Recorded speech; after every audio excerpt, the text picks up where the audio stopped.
Hello friends, Sarah Gaston here, and welcome to another home edition of Facebook Live. I'm your host, Sarah Gaston. I don't know why I'm doing a weird voice, it happens sometimes. Anyway, welcome.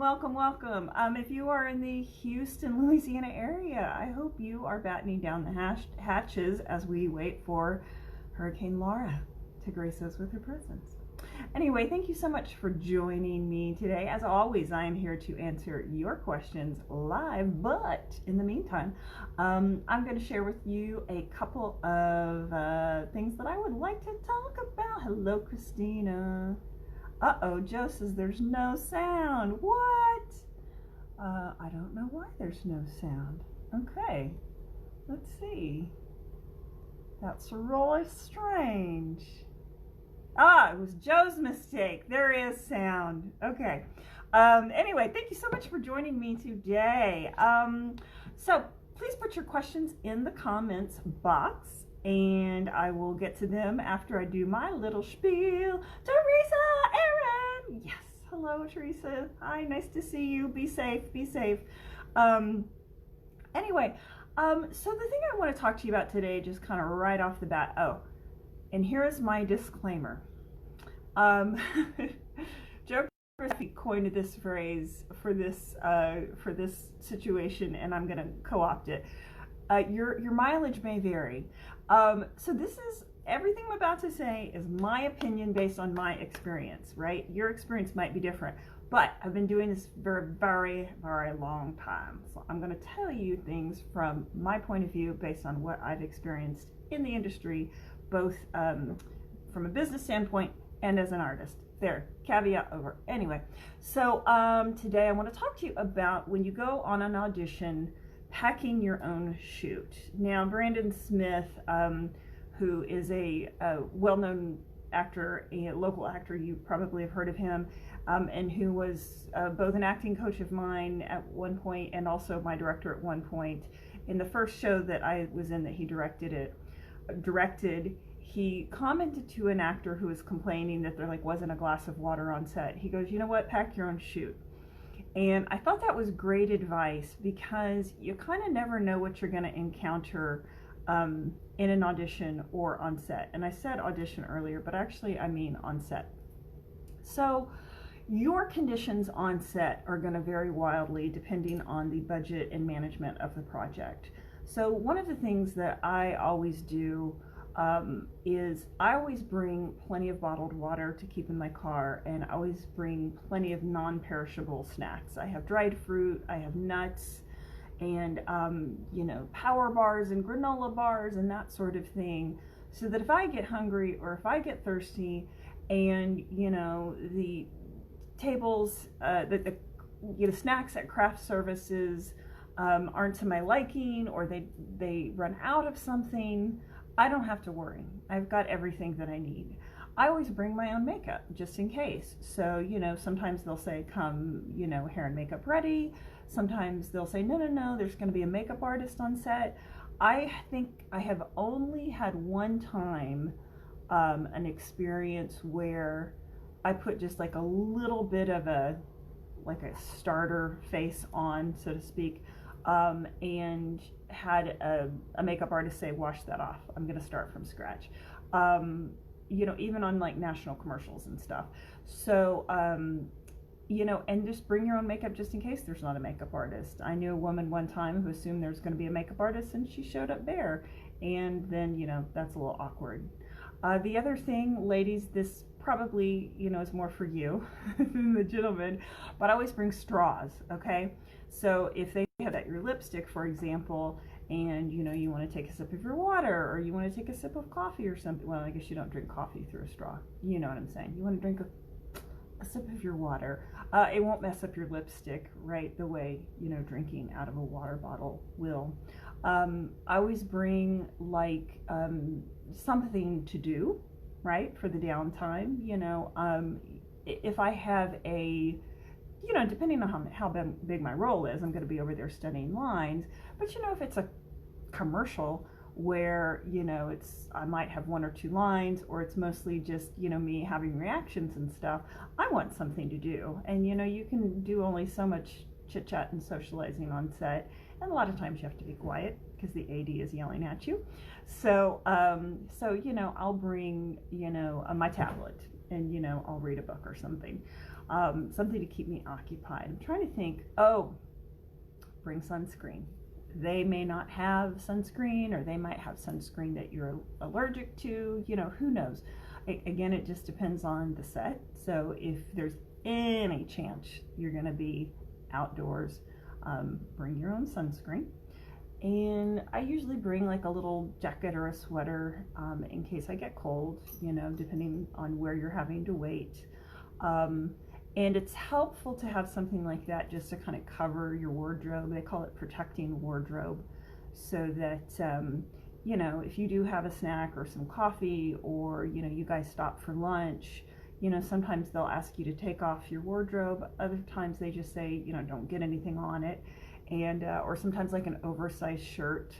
I have this gingham, pearl snap shirt that I got at actually I bought from the theater that Brandon Smith's mother used to run, Chris Wilson, Actors Theater of Houston. When they decided to close the theater, I bought this big oversized pearl snap shirt, and that makes a really nice shirt to just kind of throw over my wardrobe to protect it. Trying to think if there's anything else, not that I can think of. But if something occurs to me, I will certainly let you know. Craig Daly, Canoe, hello friends. So nice to see you, Jonathan Blake, Kate Lancaster, great to see you, Anisha, great. Joe Grasaffi has a question. How do you prepare for an audition? I will get to that. I want to answer 2 questions real quick that people ask me during the week. One is, what is on-camera makeup? And I can tell a story about this. On-camera makeup, if you're doing your own makeup, is something that is typically very subtle and very natural, and that is completely matte, meaning there is no sort of shine or sparkle. I made the mistake one time. I was filming a commercial. I did my own makeup, and at the time I was wearing this kind of a luminescent brown eyeshadow. It was like a light taupe or whatever, and it's nice for streetwear. There are plenty of things that look good, like when you're just walking down the street, that just on camera are dismal failures, and this was one of them. And it was a very serious commercial. It was about the tornadoes in Joplin and all the damage that they had done, and so every time I blinked my eyes, you saw this reflection from my eyeshadow. So lesson learned, you can actually go to the Mac store and get a tutorial from one of their makeup artists, and say, look, I want to do makeup specifically for camera, and they can guide you to some nice neutral matte shades. And typically it's a little bit lighter, because especially with HD, a little bit reads like a lot, so you just don't want to be too heavy-handed. Another question that I was asked during the week was, how do you, what are some reputable agents in the Houston area? And first of all, a resource you can always look to is the Screen Actors Guild website. Now, they will only list SAG accredited agencies. So, and there are legitimate agencies that are not SAG accredited, but if you're in any town, if you're looking for an agent, that would be the place I would start. But for Houston, and I thought about this list, and I hope I'm not going to forget anybody. And this is in no particular order. Pastorini Bosby, that's who I'm with. Page Parks, Bees Talent, run by Rebecca Beasley. First Models, run by Colette Cole up in the Woodlands. Boyson Talent Agency, Neil Hamill Agency.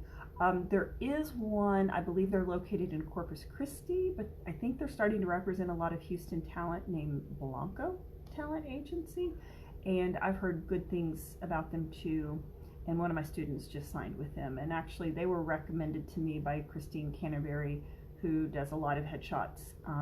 She's a wonderful headshot photographer. She just did my last headshots, and so she was the one that says, hey, you should send people over to Blanco. So anyway, the main thing is do your research. You know, find out, you know, and this is for any market, you know, find out what they're looking for, find out what the submission requirements are. And I always say, like, throw a lot of spaghetti at the wall.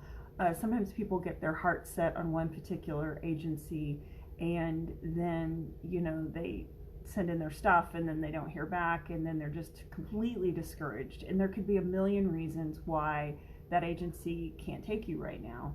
So you know, if you really feel like you're ready for representation, and I actually have a video on YouTube about that if you're curious, you know, when should I get an agent? Yeah, just submit to a lot of people, and you know, take meetings with the people that respond to your query, and figure out where the fit is, you know, because an agency could be great and they could just not be the right agent for you. Yeah, that's a whole other story. Anyway, so that's my 2 cents about that. So to Joe's question, oh, thank you. I don't see who said I look great, but thank you. To Joe's question, how do I prepare for an audition? So here's the thing that took me a long time to understand. So the short answer is, you know, like, learn your lines, practice the action of the scene, you know, show up on time, and, you know, take a shower, you know. But what I've learned from doing this for a really long time is every audition is different. There are similarities, but just when I think I've seen it all, and just when I've been asked to do it all, I will get asked to do some really random thing. I mean, nothing, you know, nothing creepy, you know, but you know, one time I had to dress up in an M&M costume and try to follow along, you know, to a made-up dance that my scene partner, who was a dance major in college, made up, you know. I mean, it's just so awkward. And I think it was one of these, like, sad commercials for, you know, the lotto, when they were first introducing the lottery, you know, in Houston. And it was basically just people moving around as, you know, just lotto balls, right? You wouldn't have even seen my face, you know. But yeah, that was really weird. Another time, auditioned for a production of Amadeus at the Alley Theater, and the director had us lip sync to a song, and I probably made a fool of myself, but I lip synced to Madonna's Express Yourself. And I mean, I was like dancing and like pointing to the auditors, like flash dance a little bit anyway. You know, just prepare as best you can with the materials that you're given ahead of time. Follow the direction of whoever is, you know, talking to you before you go in the room, and then just be prepared, because you never know. You never know what you're going to be asked to do. Let's see. Hello, I'm scrolling through. Sorry, my hand is going in front of the thing. Is it bad to ask your agent if they submitted you for something in particular? Absolutely not. You know, they have a list of submissions. You should be able to go into them at any time and say, hey, can I just see a list of what you've submitted me for in the last, you know, month or so? They should have that information. And the other thing is, you know, sometimes you're thinking to yourself, well, why are all my friends who are my type and my age range getting called in for this, and I'm not getting called in? And so I've had that conversation before, where you say, hey, why am I not getting seen for this project? You know, and the answer may be they didn't think to submit you, or the answer could be they submitted you and you were not requested. Okay, and then what are you gonna do? So no, that's a fair question. Yeah. Oh, I was right the first time. Okay, let's see. Yeah, you went to Chris Wilson. Yeah, I know. Wasn't that? Wow, back in the day. Back in the day. Oh, that was Samantha. Thank you, Samantha. All right. Tips on distinguishing my preteen daughter from girls that have a similar look. She's very skilled. She can cry on cue and has an amazing voice, but what can I do to make her stand out? It's a really great question. You know, hopefully her talent will make her stand out. You know, I wouldn't think in terms of trying to like alter her appearance in any way. You know, it's a little bit of a crystal ball question because I don't know all the particulars, but I would make sure that your agent knows that she can do all those things. So if you have some film, either from a self-tape the two of you have done, or maybe she did some really incredible work in class, and you can send that to the agent and say, like, look what she can do, you know, that can be really helpful.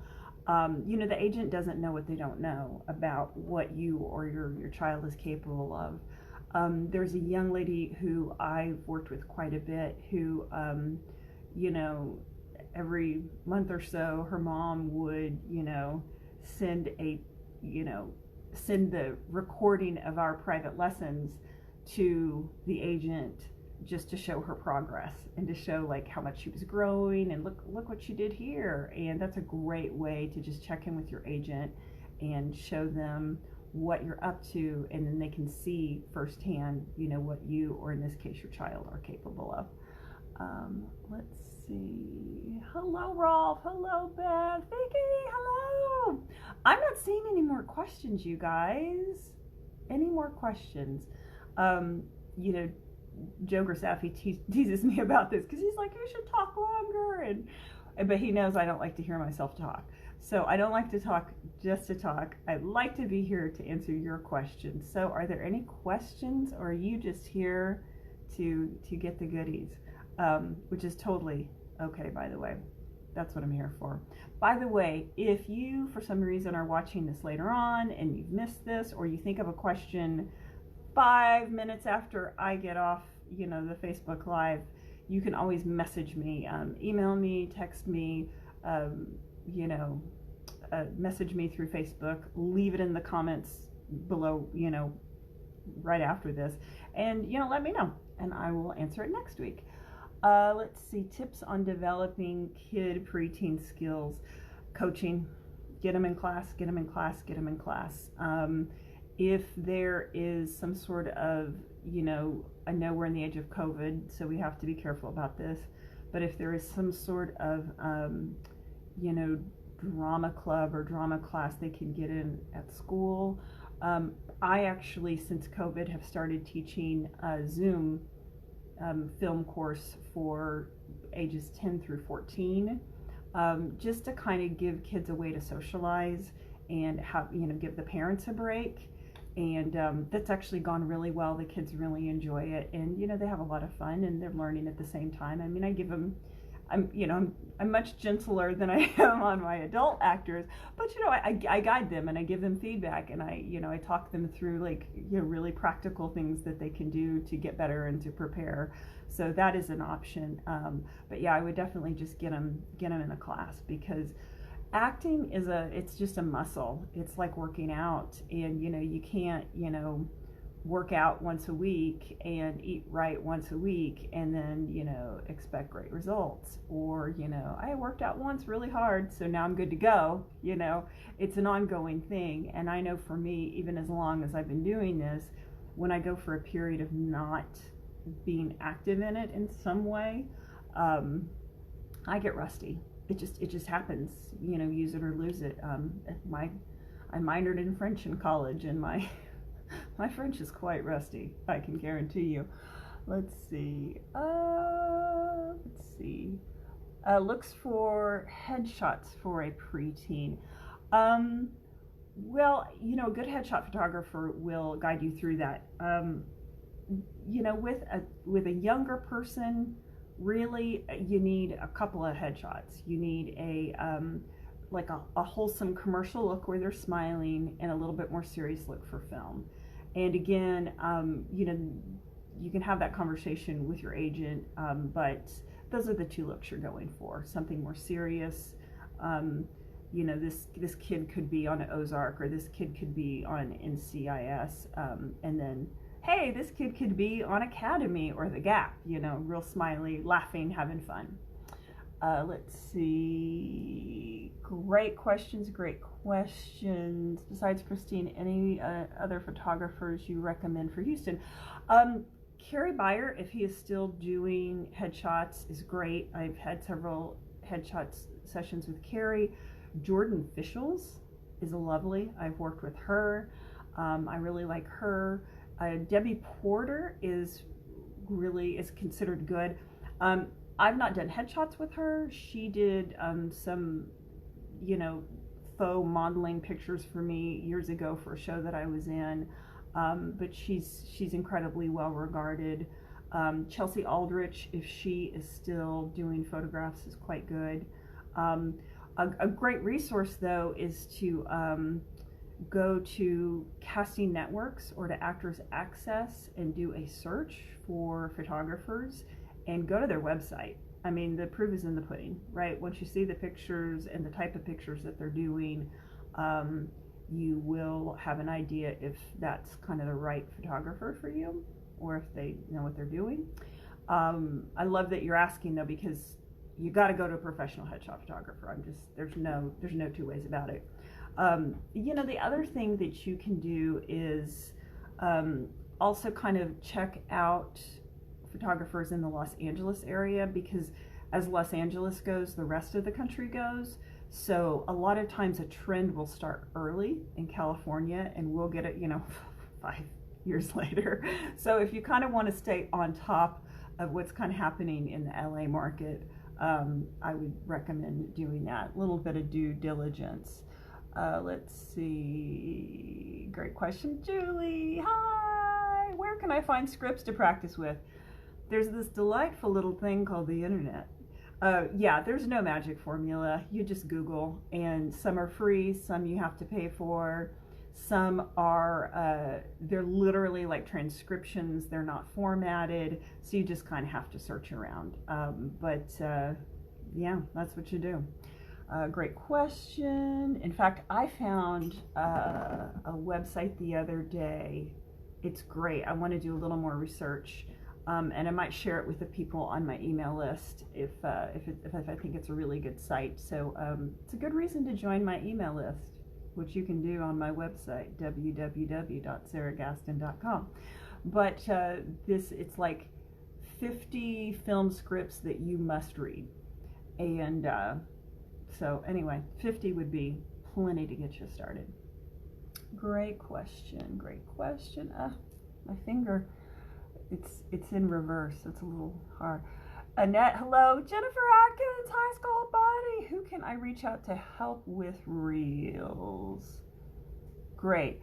That's a great question. That depends on what you mean by a reel. I actually I have videos about this too. You should all subscribe to my YouTube channel, by the way, because I have I answer a lot of questions and have a lot of tips and tricks on my YouTube channel. So if you just want somebody to film, a couple of monologues, or your daughter doing, scenes with another actor, but it features your daughter, you can hire somebody like me. Really, there's so many people that do tapings in town. I mean, I do tapings. I kind of stopped because of COVID, but I'll probably start back up in a couple of weeks. That's easy to do. You can you hire somebody to film that and edit it together. If you actually want someone to, piece together footage that your daughter has already done, I'm recommending Wayne Slayton. I understand he does really great work. I know Wayne. I haven't, I don't know, what am I trying to say? He has not put together a reel for me. I know people who he has put together reels for, and they're very, very happy. So he's probably who I would recommend. And Larry McKee he's an amazing cinematographer in town. He's a key cameraman on so many projects that I've been on and that people do locally. And I don't know if he's doing demo reels, but he does fantastic work. And his reel looks great, so I would consider reaching out to him. Would you recommend working on theatrical or film scripts for practice? That's a really great question. It's kind of a broad question because it kind of depends on what you're up to mastering. If it's a matter of understanding a script, the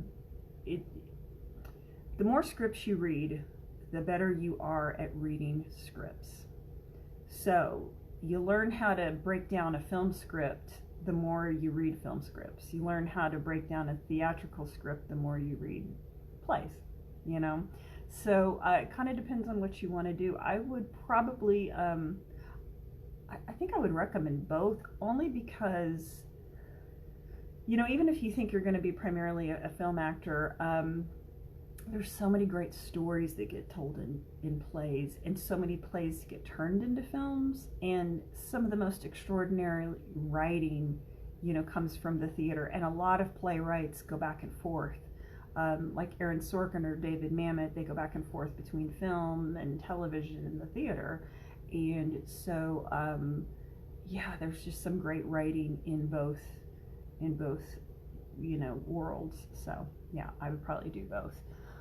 Oops, I keep forgetting. Combined footage reels, yeah. So, commercials, she did short films, maybe throw in a monologue. Okay, yeah, Sabrina. So here's the thing, I wouldn't, you don't want to combine those all together. You know, there's a commercial reel, and then there's a theatrical reel.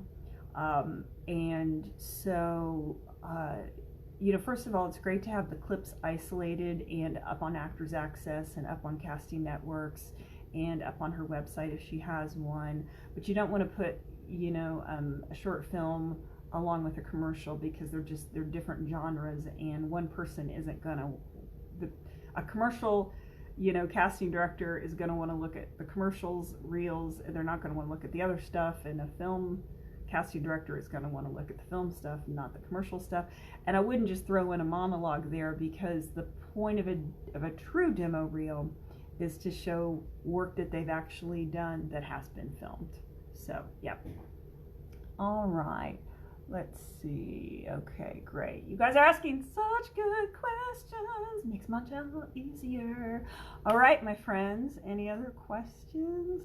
You know, time is a non-renewable, extraordinarily valuable resource, so I never ever want to take more of your time than necessary. So any other questions? I sure do appreciate you guys joining me on this pre-hurricane afternoon.